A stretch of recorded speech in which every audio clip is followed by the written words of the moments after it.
Poštovani gledatelji, dobra vam večer. Dobrodošli u drugi dio emisije posvećene Pariškom salonu automobila. Prije nego što zavirimo u paviljone Mondijala i istražimo preostale modele, podsjetimo se koje su zvijezde predstavljene u prošloj emisiji.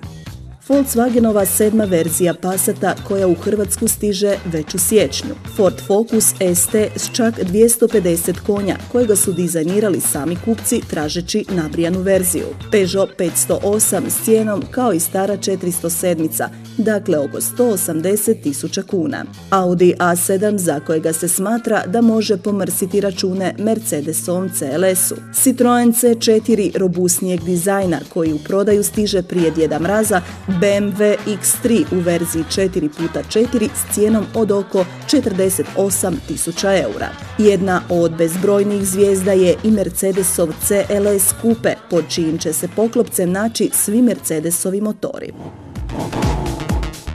Današnju 7. brzinu u većem dijelu posvećujemo električnim, hibridnim i sportskim vozilima, modelima uštede, budućnosti i brzine.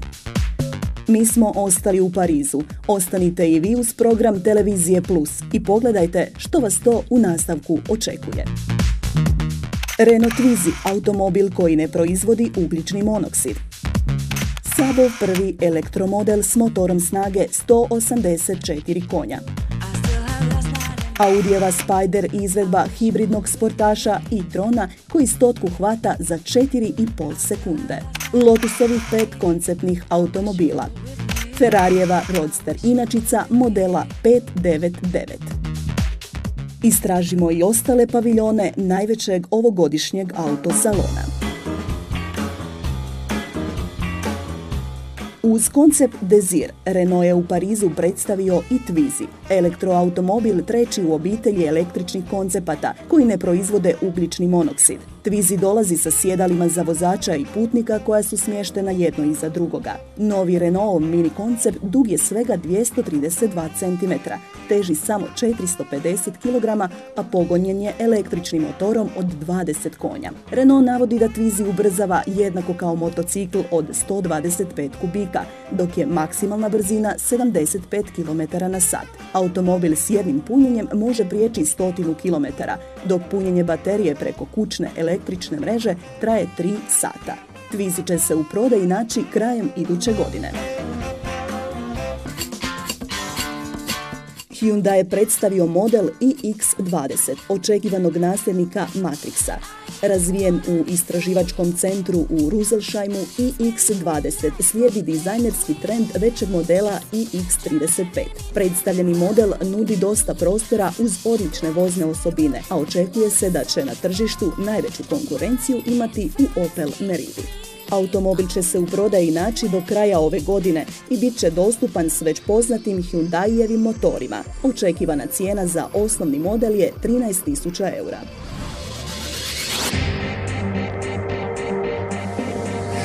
Na izložbenom prostoru Toyote predstavljen je novi kompaktni jednovolumen Verso S. Automobil odlikuje duljina od 4 metra te 255 cm međuosovinskog razmaka.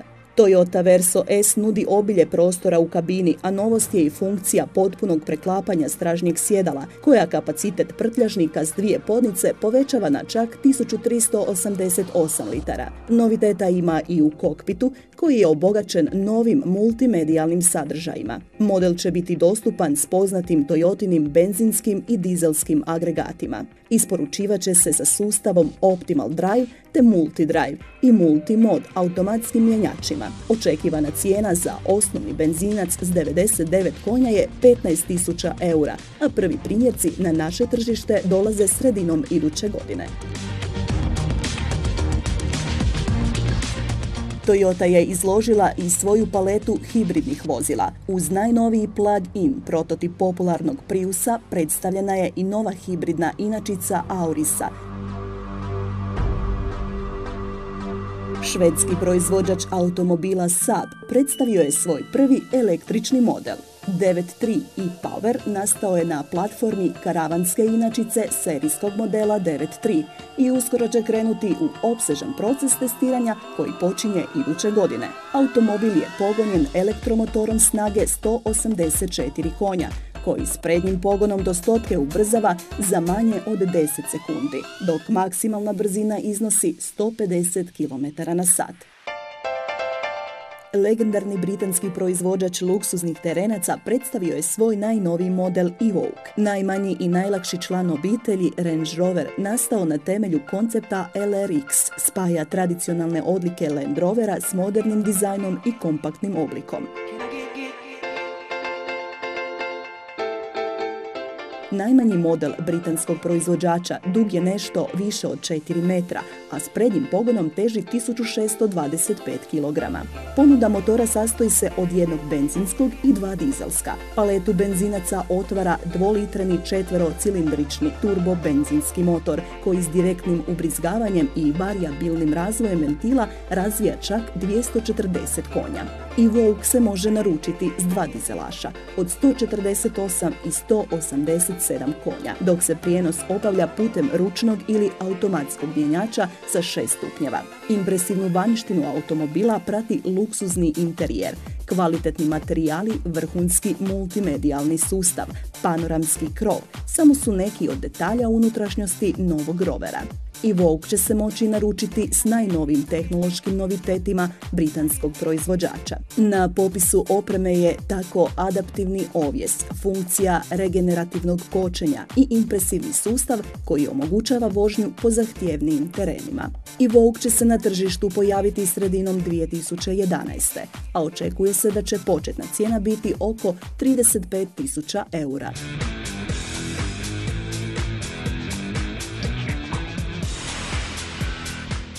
Nakon što je njemački proizvođač predstavio SLS AMG e-cell i Vito e-cell, električni motor dobio je i najmanji model u ponudi. Mercedesov mališan pogonjen je elektromotorom snage 95 konja. Motor je smješten u prednjem dijelu vozila i nudi 290 Nm okretnog momenta. Automobil do 100 stiže za 14 sekundi, a najveća brzina je ograničena na 150 km/h.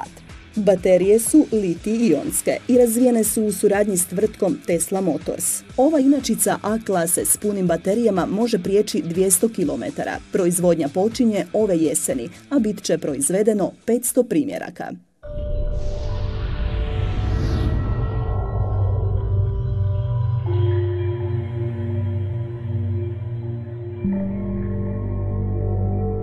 Peugeot je na domaćem salonu predstavio EX1, električni dvosjed koji obilježava 200. obljetnicu francuskog proizvođača. EX1 odlikuje impresivan futuristički dizajn, odlična aerodinamika i najnovija tehnologija koja mu je donijela titulu najbržeg električnog automobila. EX1 krase 2 električna motora ukupne snage 340 konja. Pogon je na sva 4 kotača.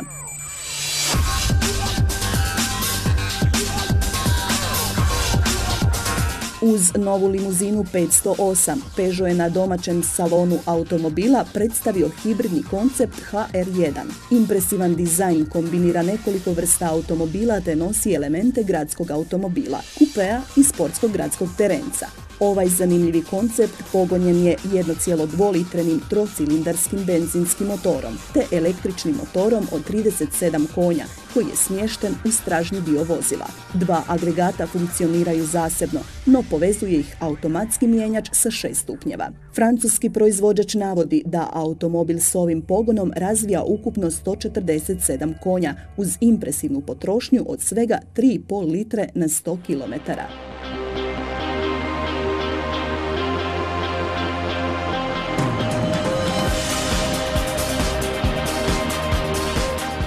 Francuski je proizvođač izložio i serijsku inačicu električnog Iona, prvog komercijalnog električnog vozila u Europi. Simpatični gradski automobil razvijen je u suradnji s Mitsubishijem i zapravo je blizanac iMNIU-a i Citroena C0. Četverovratni mališan dug je 3,5 metra i pogonjen je električnim motorom od 64 konja koji razvija najveću brzinu od 130 km/h.